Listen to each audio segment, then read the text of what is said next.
Welcome to my channel Car Auto, ladies and gentlemen. The MG Midget is a classic British sports car that represents a golden era of affordable, lightweight motoring. Produced by the MG division of the British Motor Corporation (BMC) from 1961 to 1980, the Midget quickly became a favorite among driving enthusiasts, particularly those who valued agility and the joy of open-top motoring over raw power. Though modest in size and performance, the Midget delivered a unique driving experience, embodying the spirit of the post-war British sports car movement.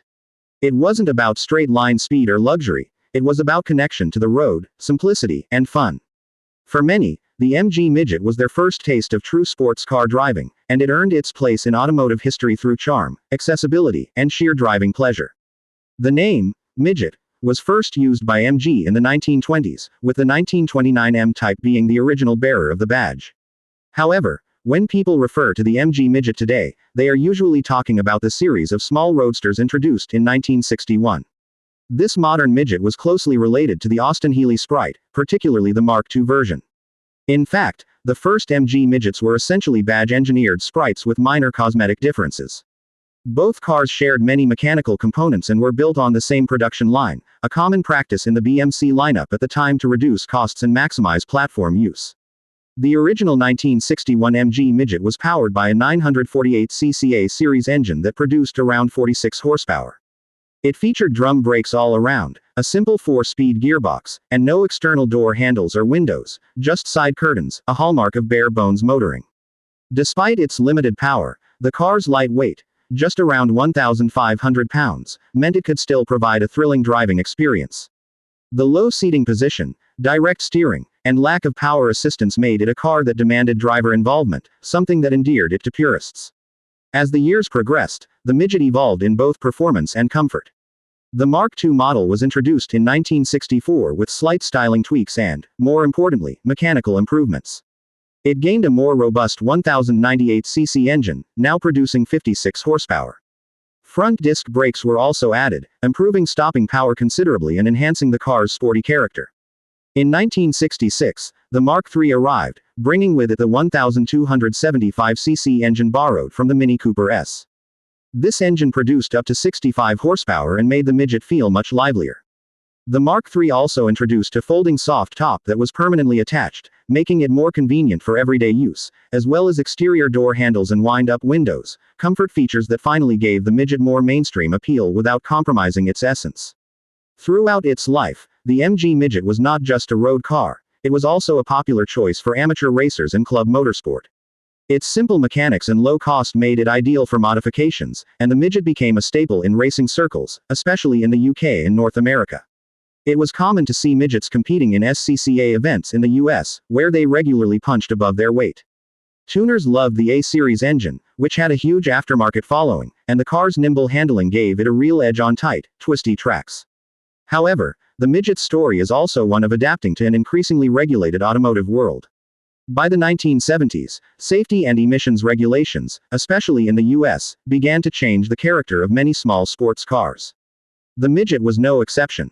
In 1974, the car received significant updates to comply with American safety laws. These included large black rubber bumpers, raised ride height, and changes to the engine to meet emission standards. The 1500cc engine from Triumph was used in the later models beginning in late 1974, replacing the beloved A-series unit. This engine produced slightly more torque, but many enthusiasts felt it lacked the same rev-happy personality. Additionally, the raised suspension made handling more cumbersome, and the heavier bumpers impacted the classic proportions of the car. While these changes were necessary to keep the car on the road, they diluted some of the charm that had made earlier midgets so special. Despite these changes, the MG Midget continued to sell reasonably well. It remained one of the most affordable sports cars on the market and retained a loyal following. By the time production ended in 1980, over 224,000 units had been built, a testament to its popularity and enduring appeal. It was one of the last traditional British roadsters to leave the stage before the era of small sports cars largely went dormant for a time. The end of the Midget also symbolized the decline of the British car industry in general, which struggled with labor issues, outdated production methods, and growing international competition during the 1970s. The MG Midget's legacy is significant, especially when viewed in the context of today's automotive landscape. In a time when cars are often bloated with electronics and driver aids, the Midget stands as a reminder of a purer form of driving. Its mechanical honesty, small scale, and spirited road manners are part of what make it a cherished classic. For many owners, restoring and driving a Midget is about recapturing a simpler time, both mechanically and culturally. The classic car community has embraced the Midget for these reasons, and support remains strong, with dedicated clubs, events, and a robust parts supply helping to keep these little cars on the road. Today, MG Midgets are relatively affordable classics, making them ideal entry points for enthusiasts looking to get into vintage sports cars. While some rust issues and mechanical quirks are to be expected, the simplicity of the design makes them easy to maintain. Parts are readily available, and there is a large knowledge base among owners and restorers. The Midget offers not just a car, but an experience, one that brings drivers closer to the fundamentals of motoring.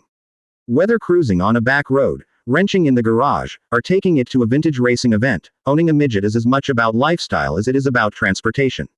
What makes the MG Midget particularly endearing is that it never tried to be more than it was. It wasn't fast, it wasn't luxurious, and it wasn't particularly groundbreaking. But it was honest. It delivered pure, unfiltered driving enjoyment at a price that many people could afford.